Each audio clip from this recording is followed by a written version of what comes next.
안녕하세요. 반갑습니다. 2021년 중졸 검정고시 사회 2회차 기출문제를 풀이하게 될 김덕 선생입니다. 자, 이번 시간에는 기출문제를 풀 거고요. 저와 함께 기출문제를 잘 푸셨으면 좋겠습니다. 그리고 보통 기출문제 여러분이 시험 보기 직전에 보시죠. 나중에 문제 풀 때 보시는데 혹여 말하다가 제가 중간에 설명을 자세하게 안 하고 지나가는 부분들이 있는데 그런 부분들은 여러분들이 개념 강의를 봐주시면 더 좋겠습니다. 기출 해설이라 모든 문제를 좀 디테일하게 설명하기는 좀 시간상 좀 어려운 게 있어서 이해를 좀 바랄게요. 지금부터 같이 가보시죠. 자, 다음 기억에 들어갈 것입니다. 지구의 경도를 결정할 때 기준이 되는 선으로 영국의 그리니치 천문대를 지나는 경선, 이거를 우리가 본초 좌우선이라고 하거든요. 자, 적도는요, 이렇게 지구가 있으면 평상시에 원을 잘 그리는 편인데 오늘 왜 이렇게 못 그렸을까요?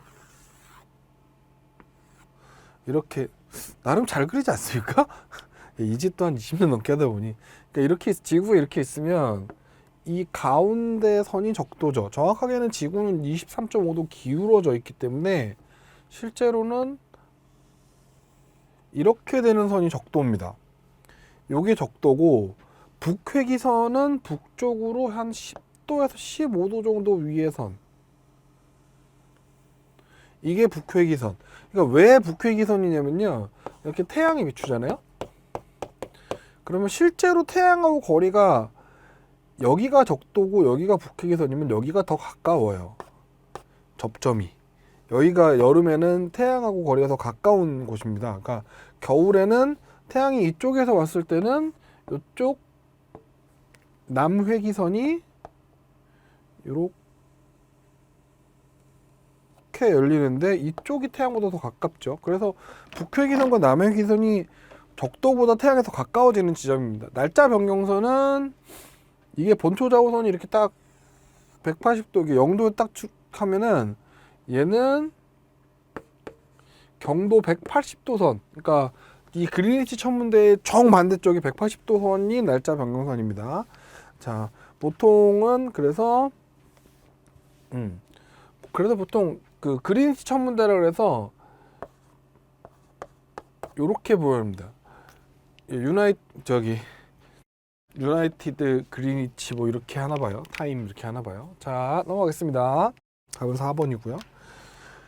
2번입니다. 다음에서 기억에 들어갈, 이거 이제 여기 요 초원에 이렇게 써 있죠. 이거는 이제 몽고 사람들이 치는 게르라는 이동식 천망입니다. 이동식 천망이고, 그래서 보통 이렇게 얘기를 다시 해보면 건조 기후는 연강 수량 2250ml를 기준으로 사막 기후와 여기 스텝 초원이죠.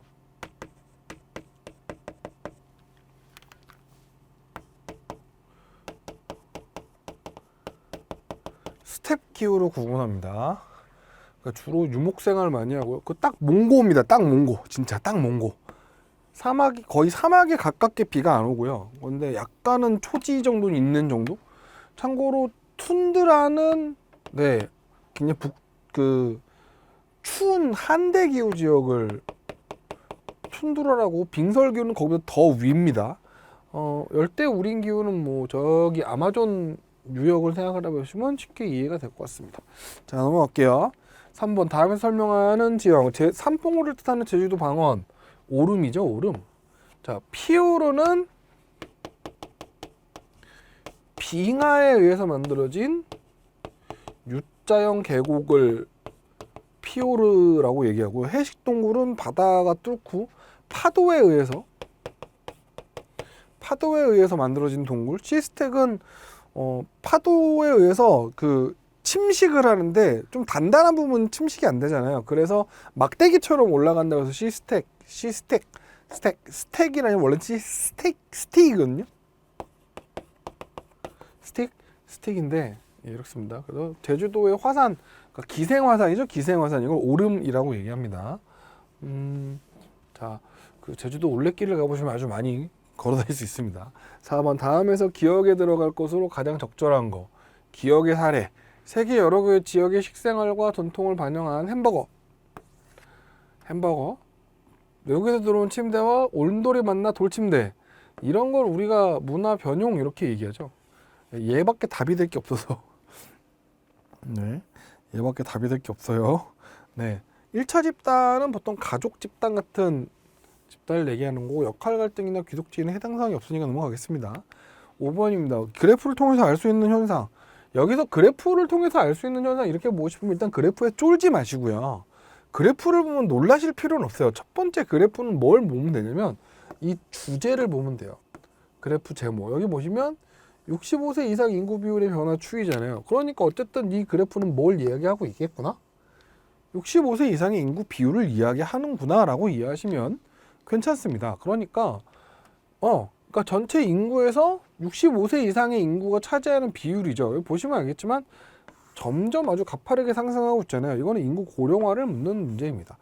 이쪽 축이 시간이고 여기가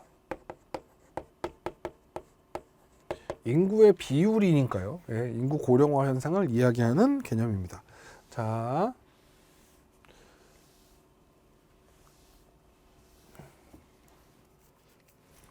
오케이. 자, 다음에서 설명하는 거, 선진국의 대도시에서 주로 발생하며 도시의 인구가 도시 이외의 지역이나 촌락으로 이동하는 현상. 자, 도시 인구가 도시 이외의 지역으로 이동하는 현상을 우리가 역도시화, 예, 이렇게 이야기합니다. 세계화 현상과 다 상관없고, 이촌양도 현상은 농촌을 떠나서 촌을 떠나서 도시로 가는 현상을 이촌양도라고 얘기하죠. 나머지들은 해당 사항이 없는 얘기라 넘어가겠습니다. 자, 7번입니다. 다음에 설명하는 건 밀과 함께 대표적인 식량 자원이래요. 사실 이걸로도 답 나온 거죠. 식량 자원이라고 우리가 부를 만한 건 밀 아니면 쌀입니다. 네, 이거고요. 아시아 개들풍 지역의 평야 지역에서 주로 생산되죠. 커피는요, 아시아 북부 지역, 아시아 동남부 지역, 그러니까 커피는 제일 많이 나오는 게 저기 베트남 지역하고요. 인도네시아 지역이 커피 되게 많이 나오고 열대 지역이죠. 그 다음에 아프리카 쪽에서는 에티오피아, 케냐 이쪽이 커피로 되게 유명합니다. 사탕수수는 뭐 말할 필요 없고 여기서 해당 사항은 아니고요. 답은 1번입니다. 기업의 본사, 연구소, 공장들이 각각의 기능을 수행하면서 하는데 적합한 지역으로 분산되는 현상. 여기 보시면 본사가 있을 자리랑 연구소가 있을 자리랑 공장이 있을 자리가 나눠지는 거죠. 예를 들면 공장은 물건을 생산해야 되고 생산직 노동자가 많이 있어야 되기 때문에 공장은 기본적으로 노동력이 많은 곳에 위치를 해야 돼요. 그러니까 그 노동 임금이 싼 동남아시아 지역 같은 데 가면 좋겠죠. 연구소는 개발 인력을 충원하기가 좋아야 되니까 주로 대학 주변 아니면 연구소 주변 아니면 이런 비슷한 회사 연구소들이 몰려 있는데, 미국의 실리콘밸리 같은 데가 대표적인 거죠. 기업의 본사는 보통 우리가 세계 도시라고 부르는 아니면 그 나라의 중심 도시 이쪽으로 보통 가죠. 예를 들면 우리나라 같은 경우에 그래서 대기업 본사들이 다 서울 한복판에 몰려 있는 거고요. 뭐 예를 들면 세계적으로 얘기한다면은 뭐 뉴욕이나 이런 데 본사가 있어야 되는 거죠. 자, 이런 얘기를 다 뭐라고 얘기하냐면 공간적 분업 이렇게 이야기합니다. 답은 4번입니다. 자, 9번입니다. 다음에서 기억에 들어갈, 이거 헌법이죠. 대한민국은 민주공화국이다. 대한민국의 주권은 뭐냐? 주인으로서 얻는 권리, 이걸 주권이라고 해요. 주인으로서 얻는 권리, 이걸 주권이라고 합니다. 주권은 국민에게 있다, 이렇게 나오죠. 자, 나머지는 뭐 다 해당 사항이 없어서요. 넘어가겠습니다. 10번입니다. 문화상대주의래요. 문화상대주의는 기본적으로 그렇죠. 여기 보세요.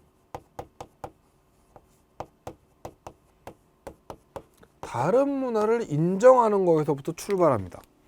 그러니까 우리랑 다른 문화가 뭐 할 수 있음? 다를 수 있다는 걸 인정하는 거죠. 예를 들면은 우리나라에서는요, 젓가락 크기가 좀 적당하죠. 근데 일본은 젓가락이 좀 끝이 뾰족하고요. 젓가락 사이즈가 좀 작아요.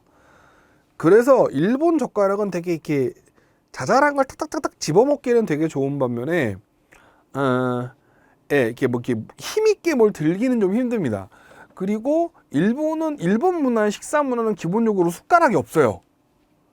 있긴 있는데 여기 일본에서 주로 쓰는 수저는 우리처럼 밥을 먹는 용의 수저가 아니라 걔네가 쓰는 수저는 국을 떠먹기 위한 수저입니다. 그러니까 여러분 김밥 천국 가서면은 오뎅 국물 먹는 용 숟가락 있잖아요. 그런 스타일이란 말이죠. 그래서 일본 애들은 밥을 먹는데 당연하겠지만 젓가락만 갖고 밥을 먹으면 밥을 깨끗하게 먹기가 힘들어요. 그래서 들고 먹는 거예요.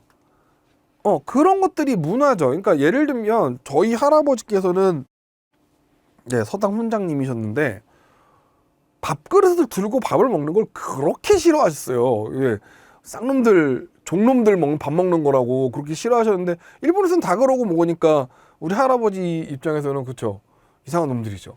그러니까 하지만 뭐 할 수 있는 거라고요? 문화는 다를 수 있다니까요. 그래서 다양성을 존중해줘야 되고요. 우월한 가치를 인정해야 되고요. 비교해서 우열을 평가하는 건 아니죠. 우열이라는 건 옳고 그름인데 좋고 높고 낮음을 평가하는 건데 문화를 가지고 높고 낮음을 평가한다는 건 좀 코미디죠. 자, 배경 속에서 저 문화를 이해하는 건 중요합니다. 그래야 문화를 제대로 이해할 테니까 답은 3번입니다. 자, 11번 다음에서 설명하는 정치 주체. 자, 정치적인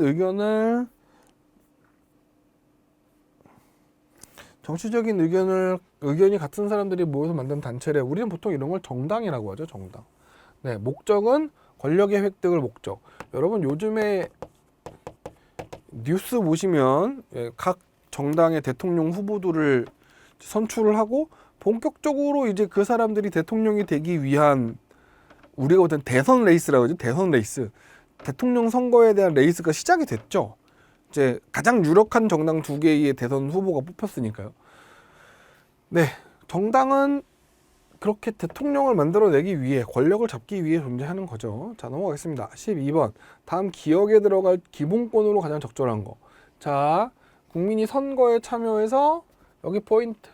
선거에 참여한다. 여기 투표에 참여한다. 뭐 선거와 투표에 참여해서, 자, 선거랑 투표가 뭐가 다를까요? 선거는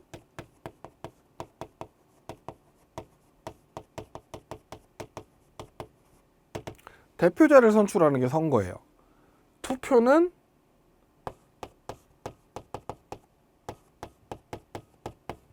여러분이 여러분의 의견을 나타낼 수 있는 거, 이게 투표고요. 좀 다르죠. 선거는 대표자를 뽑는 거고 투표는 의견을 나타낼 수 있는 거고, 어쨌든 이런 권리를 우리가 다 참정권이라고 합니다. 참정권. 자, 13번 다음에서 기억 니은에 들어갈 경제활동이래요.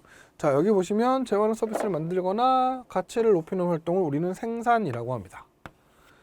그러니까 뭘 만든다는 거죠. 만들거나 가치를 높이는 활동. 그래서 구입해서 사용하는 활동은 소비라고 하죠. 네, 이렇게 되겠네요. 답은 4번입니다. 분배는요. 분배는 내가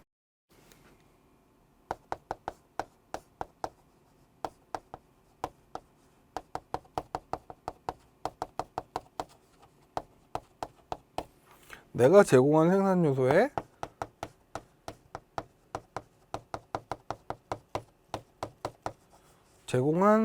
대가를 받는 겁니다. 그러니까 내가 제공한 생산 요소가 노동이면 뭘 받는 거고,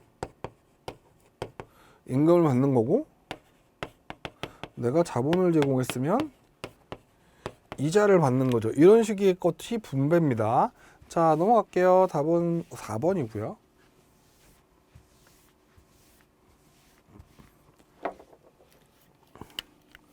5번 초콜릿의 수요량과 공급량을 나타낸 거래요.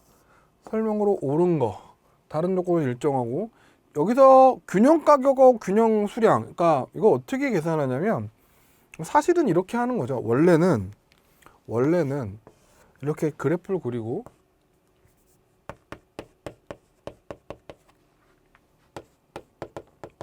가격이면 예를 들면 100개, 200개, 300개, 400개. 그리고 여기는 1,000원, 2,000원, 3,000원, 4,000원 이렇게요. 원래 여러분이 이걸 하시려면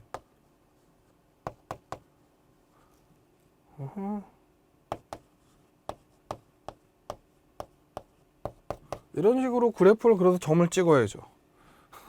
가격이 1,000원일 때 수요량은 500개, 공급량은 100개. 그래서 200개, 2,000원일 때 200개, 가격이 2,000원일 때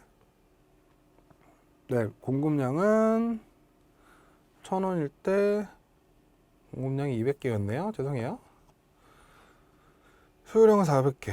2,000원일 때 수요량은 이렇게 되고 공급량도 이렇게 되죠. 그죠? 3,000원일 때 수요량 공급량은 400개. 3,000원일 때 400개. 4,000원일 때 500개가 되는 거지. 그 다음에 수요량은 여기서 이렇게 되는 거죠. 그러니까 사실은 이거를 그래프로 그리면 아주 간단해요. 보통 어떻게 될지 모르니까 요런 직선 곡선이 나타나는 거고, 얘는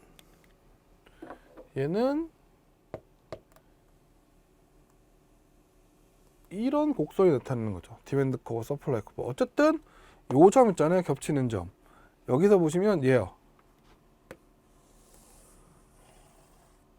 여기 이렇게 수요량과 공급량이 공통되게 같은 숫자일 때 이 가격을 우리가 균형 가격 이렇게 얘기하는 거고, 이 둘을 균형 거래량 하는 거거든요. 그러니까 가격은 4,000원이라면 말이 안 되죠. 균형 거래량은 300개 이거 맞고요. 가격이 1,000원일 때는 수요량이 공급량보다 많죠. 그죠? 가격이 1,000원일 때 이거 지금 요렇게 보시면 돼요. 요 상태. 지금 얘가 뭔데?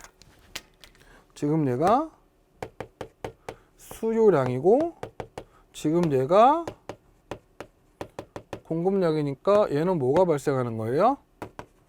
초과 수요가 발생하죠. 초과 공급이 발생한다 했으니까 틀렸고요. 가격이 3,000원일 때는 이렇게 되는 거라 여기서 당연히 뭐가? 초과 공급이 발생하죠. 초과 수요가 발생한다 했으니까 틀린 겁니다. 답은 2번이에요. 이거는 이렇게 이 숫자 표가 나오면 일단은 이렇게 흔히 말해서 뭐라 그래야 되지? 쪼시는 분들이 있어요. 이렇게 막 이거 겁을 내시는 분들이 있는데 천천히 해보면 생각보다 그렇게 어렵지 않습니다.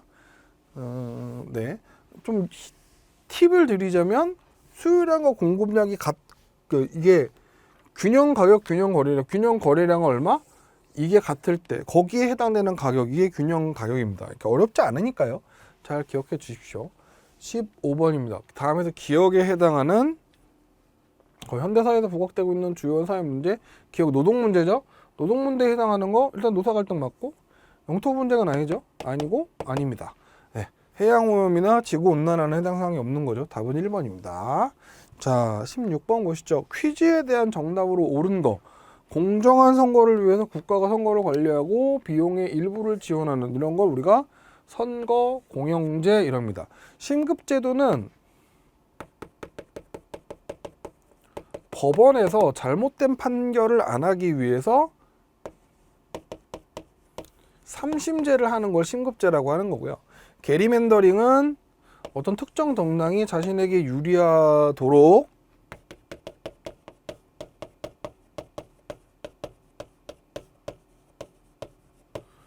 선거구를 임의로 조정한 현상이라는데 이런 걸 게리맨더링 이렇게 합니다. 그러니까 게리라는 국회의원이 살라만다처럼 선거구를 찢어놨다 해서 게리맨더링이라고 하는 거고, 보통 선거 제도는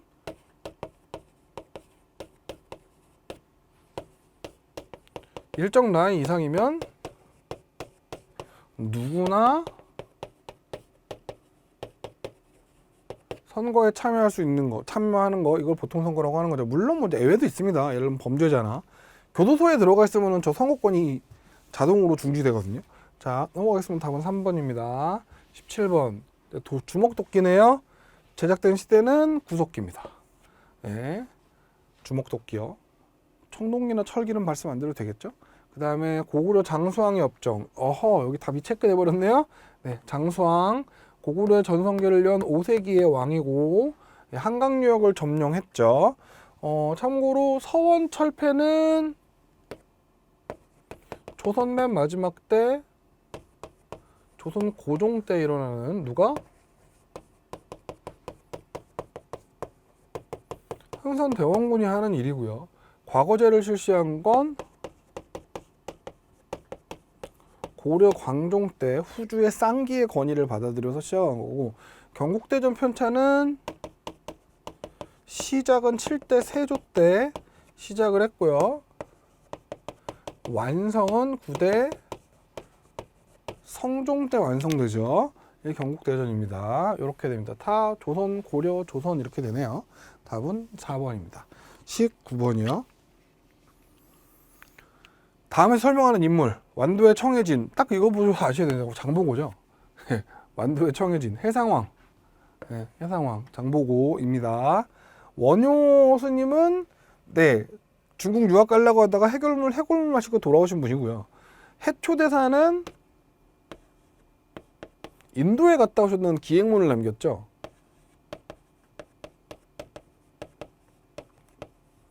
왕후 천추국전이라는 기행문을 남겼습니다. 참고 이거 우리나라에서 발견된 게 아닙니다. 이거 중앙아시아에 있었던 어디 사막 동굴에서 발견된 거예요. 원효대사 2차도는 신라의 불교가 처음 들어오게 만든 사람이죠. 그죠? 2차도는 순교를 하면서 불교가 들어왔으니까요. 20번. 다음에서 기억에 들어갈 내용. 네, 제위연도 고구려를 건국했다. 이거 태조 왕건 얘기하는 거죠. 왕건이 얘기하는 거고, 사신관님도 기인제 수신했고 뭐를 남겼다. 여기서 남는 건 동의보감은 조선 광해군 때 허준이 지은 거고요. 몽유도원도는 조선 전기 안견이고요. 대동료지도는 고산자 김정호 선생이 지으신 거죠. 훈요 10조가 여기에 해당했죠. 이건 왕건의 유언이죠. 유언장 같은 거라고 보시면 되겠습니다. 답은 2번이고요. 21번 조선 후기의 서민 문화에 대한 설명으로 보기에서 옳은 거. 판소리 유행했고요. 상글소설 보급됐고요. 상감청자는 고려 때 겁니다. 커피와 케이크 같은 서양 음식이 유행한 건 근대라고 해야 되나요? 한참 나중에 일제시대 직전쯤에나 유행하는 거거든요. 그래서 이건 해당 사항이 없습니다. 참고로 커피는 고종 황제가 대단히 좋아했다고 하죠. 가베라고 불렀는데, 나중에 고종 황제의 암살 시도 자체도 커피에 독약단 거였다는데. 자, 넘어가겠습니다. 답은 1번이에요. 네, 1번입니다. 22번. 다음 기억에 들어갈 광해군 집권 당시 만주 지역의 여진족이 세력을 키워 후금을 세웠고, 광해국은 두 나라 사이에서 중립외교를 중립외교죠. 남진 정책은 요건 고구려 장수왕이 한 정책이고요. 대몽항쟁은 고려 때죠. 고려 때고요. 얘는 신라 앤 백제 이렇게 서로 동맹을 맺어서 고구려 장수왕 잡으려고, 정확하게는 장수왕한테 살아남으려고 한 거죠. 답은 3번입니다. 기억에 들어갈 질문. 치국이를 만들었어요. 일단 여기서부터 세종대왕 하신 거 알겠죠? 양구일부는 해시계, 자경루는 물시계. 그러니까 이분이 하신 거니까 훈민정음이죠. 대동법 실시는 조선 광해군 때 처음 해서 숙종 때 전국으로 파졌고요. 노비안건법은 혹시 광종이 한 거고요. 팔만대장경은 1차 거란 침입 이후에 한 거죠. 자, 답은 2번이 되겠습니다. 자, 24번. 일제 식민지의 정책이 아닌 거. 국채보상운동은 1920년대에 이제 우리나라가 국채보상운동은 1910년대 우리나라가 일제의 빚이 한 3천만 원 정도 있었어요. 3천만 원이 왜 이렇게 생각하시겠지만 지금으로 치면 대략 한 300조 정도의 빚이 억지로 떠맡은 빚이죠. 이런 빚이 있었는데, 그래서 이 빚 때문에 우리가 국권을 빼앗기고 있으니 빨리 빚을 갚아버리자. 이게 국채보상운동입니다. 대구에서 제일 처음 시작됐고 서상돈이라는 분이 처음으로 했고 전국으로 퍼져나갔으나 결국에 일제의 방해에 의해 못하게 됐죠. 예, 그리고 참 산미증식 계획은 1930년대 이후에 일본통 식민지 정책이고 토지조사 사업은 1910년대 했고요. 그 다음에 헌병경찰 제도도 이거 1910년대 제도죠. 답은 1번 되겠습니다. 자, 25번입니다. 기억에 들어갈 북한의 남침, 중공군 참전, 145 때 정렬, 이건 여기서 사이에 들어갈 건 인천 상륙작전 들어가야죠. 3.1운동이나 4.19 혁명은 네, 훨씬 전이니까 이거는 1919년이고 4.19 혁명은 1960년이고요. 부마항쟁은 1962년이고 63년입니다. 정확하게 기억이 좀 안 나네요. 부마민주항쟁은 부산 마산 항장인데 답은 3번입니다. 오케이. 요렇게 해서 중학검정고시 사회 문제를 다 풀어봤습니다. 우리 고생하셨고요. 이 문제를 보셔서 여러분에게 많은 도움이 됐으면 좋겠습니다. 고생하셨고 나중에 또 다시 뵙죠. 수고하셨습니다.